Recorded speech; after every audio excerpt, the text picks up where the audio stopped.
সূরা ইয়াসিন। বিসমিল্লাহির রহমানির রহিম। রহমান রহিম আল্লাহ তাআলার নামে। আসিন। এ জ্ঞান গর্ভ কোরআনের শপথ। তুমি অবশ্যই রাসূলদের একজন। নিঃসন্দেহে তুমি সরল পথের উপর প্রতিষ্ঠিত রয়েছ। পরাক্রমশালী ও পরম দয়ালু আল্লাহ তাআলার কাছ থেকেই এ কোরআনের অবতরণ। যাতে করে এর মাধ্যমে তুমি এমন একটি জাতির লোকদের সতর্ক করে দিতে পারো যাদের বাপ দাদাদের ঠিক এভাবে সতর্ক করা হয়নি, ফলে তারা গাফেল হয়ে রয়েছে। তাদের অধিকাংশ লোকের উপরই আল্লাহ তাআলার শাস্তি বিধান অবধারিত হয়ে গেছে, তাই তারা কখনো ঈমান আনবে না। ওদের গলদেশ সমূহে মোটা মোটা বেড়ি পরিয়ে দিয়েছি, যা ওদের চিবুক পর্যন্ত ঢেকে দিয়েছে, ফলে তারা ঊর্ধ্বমুখী হয়ে আছে। আমি তাদের সামনে পেছনে জাহেলিয়াতের প্রাচীর দাঁড় করিয়ে দিয়েছি এবং তাদের দৃষ্টি ঢেকে দিয়েছি, ফলে তারা কিছুই দেখতে পায় না। এই অবস্থায় তুমি তাদের আল্লাহর আযাব সম্পর্কে সাবধান করো বা না করো, উভয়টাই তাদের জন্য সমান কথা। তারা কখনোই ঈমান আনবে না। তুমি তো কেবল এমন লোককেই সতর্ক করতে পারো যে আমার উপদেশ মেনে চলে এবং সে অনুযায়ী দয়াময় আল্লাহ তাআলাকে না দেখে ভয় করে। হ্যাঁ, যে আল্লাহ তাআলাকে ভয় করে তাকে তুমি ক্ষমা ও মহা প্রতিদানের সুসংবাদ দান করো। আমি মৃতকে জীবিত করি, যা কিছু তারা নিজেদের কর্মকাণ্ডের চিহ্ন হিসেবে এই পৃথিবীতে ফেলে আসে সেগুলো সবই আমি যথাযথভাবে লিখে রাখি। প্রতিটি জিনিস আমি একটি সুস্পষ্ট কিতাবে গুণে গুণে সংরক্ষিত করে রেখেছি। হে নবী, এদের কাছে তুমি একটি জনপদের দৃষ্টান্ত পেশ করো, যখন তাদের কাছে আমার পক্ষ থেকে কয়েকজন রসূল এসেছিল। যখন আমি তাদের কাছে দুজন রসূল পাঠিয়েছি, তখন তারা এদের উভয়কেই অস্বীকার করেছে। এরপর আমি তৃতীয় একজন নবী দিয়ে তাদের সাহায্য করেছিলাম। অতঃপর তারা সবাই তাদের কাছে এসে বলল, আমরা অবশ্যই তোমাদের কাছে রসূল হিসাবে আবির্ভূত হয়েছি। কথা শুনে তারা বলল, তোমরা তো দেখছি আমাদের মতো কতিপয় মানুষ ছাড়া আর কিছুই নাও। আসলে দয়াময় আল্লাহ তাআলা আমাদের জন্য কিছুই পাঠাননি, তোমরা অযথাই মিথ্যা কথা বলছো। তা বলল, আমাদের মালিক একথা ভালো করেই জানেন, আমরা হচ্ছি অবশ্যই তোমাদের কাছে পাঠানো তার কয়েকজন রসূল। তোমাদের কাছে সুস্পষ্ট করে আল্লাহর বাণী পৌঁছে দেওয়া ছাড়া আমাদের আর কোনো দায়িত্ব নেই। তা বলল, কিন্তু আমরা তো তোমাদেরই আমাদের সব অমঙ্গলের কারণ মনে করি। যদি তোমরা এখন এইসব কাজ থেকে ফিরে না আসো, তাহলে আমরা অবশ্যই তোমাদের পাথর মারব। উপরন্তু তোমাদের অবশ্যই আমাদের কাছ থেকে আরো কঠিন শাস্তি স্পর্শ করবে। তা বলল, তোমাদের দুর্ভাগ্য অকল্যাণ তো তোমাদের সাথেই লেগে আছে। এটা কি তোমাদের কোনো অমঙ্গলের কাজ যে তোমাদের ভালো কাজের কথা স্মরণ করিয়ে দেয়া হচ্ছে? আসলে তোমরা হচ্ছ একটি সীমা লঙ্ঘনকারী জাতি।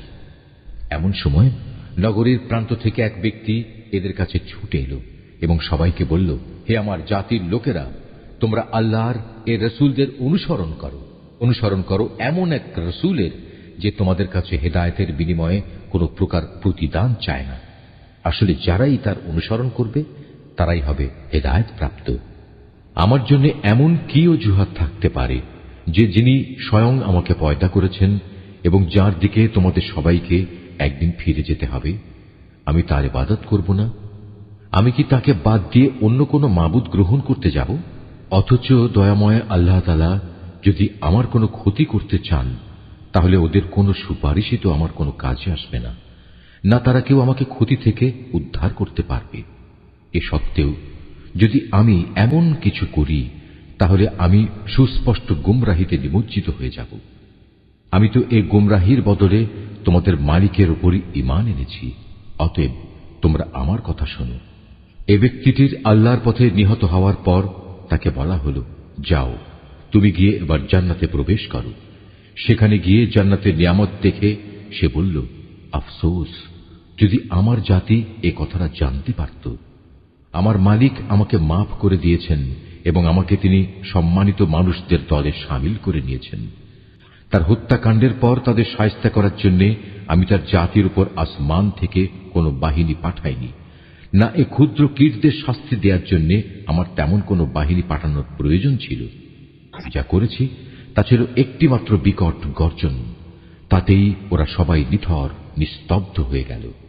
বড়ই আফসোস এমন সব বান্দাদের উপর তাদের কাছে এমন একজন রসুলও আসেনি যাদের তারা ঠাট্টা বিদ্রূপ করেনি।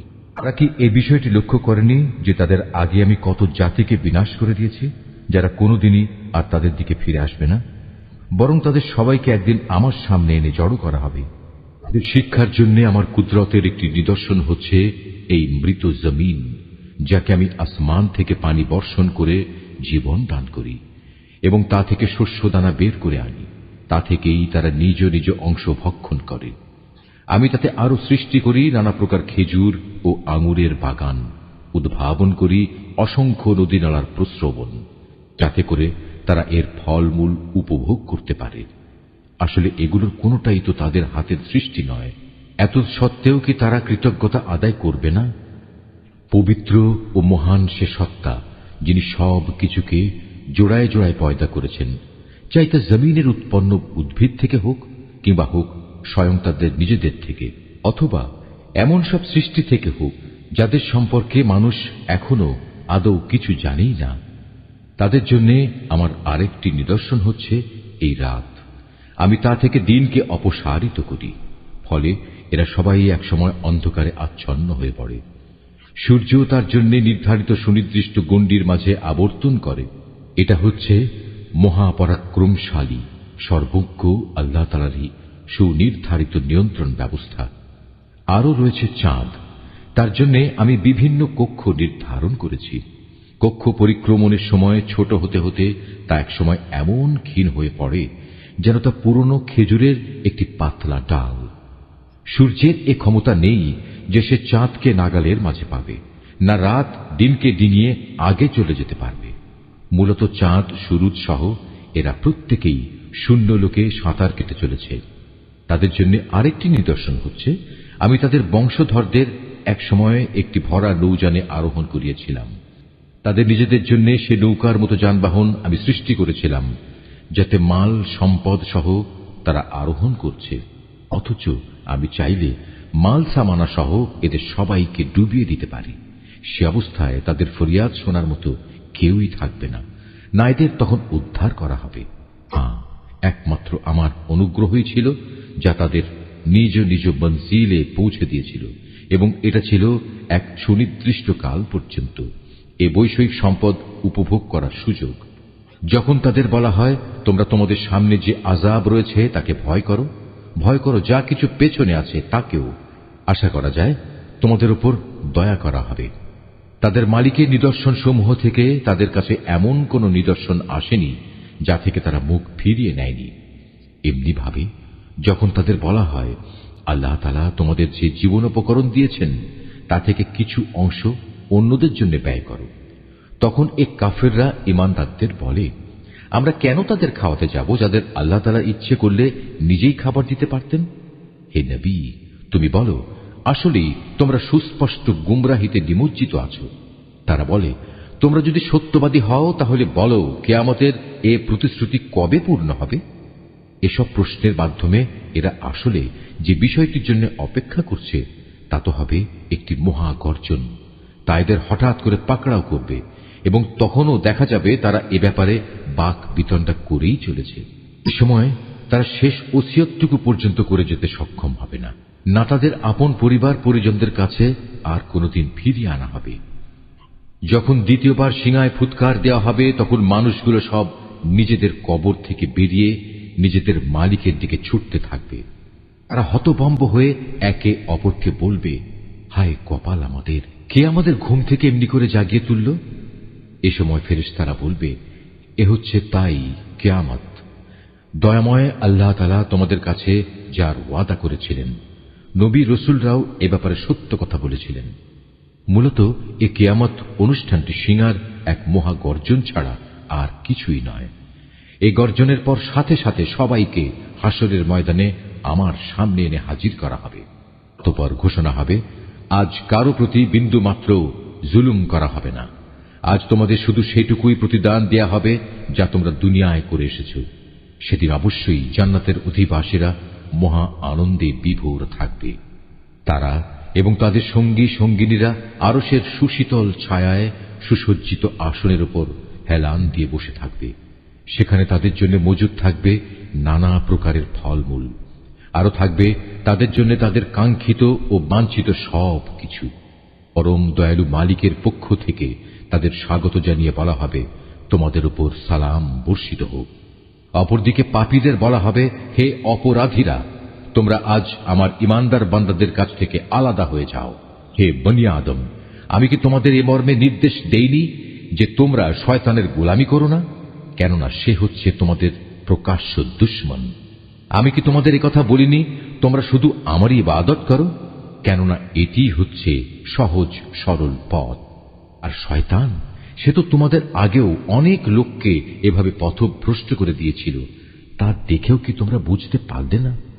হ্যাঁ, এ হচ্ছে সেই জাহান্নাম যার ওয়াদা তোমাদের সাথে বারবার করা হয়েছিল। আজ সবাই মিলে তাতে গিয়ে প্রবেশ করো, যাকে দুনিয়ার জীবনে তোমরা অস্বীকার করছিলে। আজ আমি তাদের মুখের উপর ছিপি এঁটে দেব। আজ তাদের হাতগুলো আমার সাথে কথা বলবে, তাদের পাগুলো আমার কাছে সাক্ষ্য দেবে এরা কি কাজ করে এসেছে। অথচ আমি যদি চাইতাম, দুনিয়ায় আমি এদের চোখ থেকে দৃষ্টিশক্তি বিলোপী করে দিতাম। তেমনটি করলে তুমি বলো, এরা কিভাবে তখন চলার পথ দেখে নিত? তাছাড়া যদি আমি চাইতাম, তাহলে কুফরির জন্য তাদের নিজ নিজ জায়গায় তাদের আকৃতি বিনষ্ট করে দিতে পারতাম। সে অবস্থায় এরা সামনের দিকেও যেতে পারত না, আবার পেছনেও ফিরে আসতে পারত না। যাকেই আমি দীর্ঘ জীবন দান করি, তাকেই আমি সৃষ্টিগত দিক থেকে তার প্রাথমিক অবস্থায় ফিরিয়ে নিয়ে যাই। এটা দেখেও কি তারা বুঝতে পারে না কে তাদের দেহে এ পরিবর্তনগুলো ঘটাচ্ছে? তোমরা এও জেনে রেখো, আমি এ রসুলকে কাব্য রচনা শেখাইনি, এবং এটা তার নবী মর্যাদার পক্ষে শোভনীয় নয়। আর তার আনিত গ্রন্থ তা তো হচ্ছে একটি উপদেশ ও সুস্পষ্ট কোরআন। এতে করে সে তা দ্বারা যে অন্তর্জীবিত তাকে জাহান্নামের ব্যাপারে সতর্ক করে দিতে পারে, এবং যা দ্বারা কাফেরদের উপর শাস্তির ঘোষণা সাব্যস্ত হয়ে যায়। এরা কি লক্ষ্য করে না, আমার নিজের হাত দিয়ে বানানো জিনিসপত্রের মধ্যে থেকে আমি তাদের কল্যাণের জন্য পশু পয়দা করেছি, আর এখন তারা নাকি এগুলোর মালিক হয়ে বসেছে। অথচ আমি এগুলো তাদের বশীভূত করে দিয়েছি। এর কিছু হচ্ছে তাদের বাহন, আর কিছু এমন যার গোশত থেকে তারা খাদ্য গ্রহণ করে। জন্য তার মধ্যে আরো উপকারিতা রয়েছে পানীয় বস্তুও। তবু কি তারা তার শুকর আদায় করে না, যিনি তাদের এগুলো দান করেছেন? এ সত্ত্বেও তারা আল্লাহ তাআলার বদলে অন্যদের মাবুদ বানায়, তাও এই আশায় তাদের পক্ষ থেকে এদের সাহায্য করা হবে। অথচ তারা তাদের কোন রকম সাহায্য করার ক্ষমতাই রাখে না, বরং কিয়ামতের দিন তাদের সবাই দলবদ্ধভাবে জাহান্নামে এসে জড়ো হবে। অতএব হে নবী, এদের এসব জাহেলি কথাবার্তা যেন তোমাকে উদ্বিগ্ন না করে। অবশ্যই আমি জানি যা কিছু এরা গোপন করে এবং যা কিছু প্রকাশ্যে বলে বেড়ায়। এ মানুষগুলো কি দেখে না আমি তাদের একটি ক্ষুদ্র শুক্র কীট থেকে পয়দা করেছি? অথচ সৃষ্টি হতে না হতেই ক্ষুদ্র কীটের সে মানুষটি আমার সৃষ্টির ব্যাপারে খোলাখুলি বিতণ্ডাকারী হয়ে পড়ল। সে আমার সৃষ্টি ক্ষমতা সম্পর্কে নানা কথা রচনা করতে শুরু করল, এবং একসময় সে লোকটি তার নিজ সৃষ্টি কৌশলী ভুলে গেল। সে বলল, কে মানুষের এ হাড় পুনরায় জীবিত করবে যখন তা পচে গলে যাবে? হে নবী, তুমি এদের বলো, হ্যাঁ, তাতে প্রাণ সঞ্চার তিনিই করবেন যিনি প্রথমবার এতে জীবন দিয়েছিলেন, এবং তিনি সমস্ত কিছুর সৃষ্টি কৌশল সম্পর্কে সম্যক অবগত রয়েছেন। তিনি তোমাদের জন্য সবুজ সতেজ বৃক্ষ থেকে আগুন উৎপাদন প্রক্রিয়া সম্পন্ন করেছেন, এবং তা দ্বারাই তোমরা আজ আগুন জ্বালাচ্ছ। যিনি নিজের ক্ষমতা বলে একবার আকাশমণ্ডল ও জমিন সৃষ্টি করেছেন, তিনি কি পুনরায় তাদেরই মতো কিছু সৃষ্টি করতে সক্ষম নন? হ্যাঁ, নিশ্চয়ই তিনি মহাস্রষ্টা ও সর্বজ্ঞ। তিনি যখন কিছু একটা সৃষ্টি করতে ইচ্ছা করেন, তখন কেবল এটুকুই বলেন, হও, অতঃপর তার সাথে সাথে তৈরি হয়ে যায়। অতএব পবিত্র ও মহান সে আল্লাহ তাআলা, যিনি প্রত্যেক বিষয়ের উপর সার্বভৌম ক্ষমতার একচ্ছত্র মালিক, এবং তাঁর কাছেই একদিন তোমাদের সবাইকে ফিরে যেতে হবে।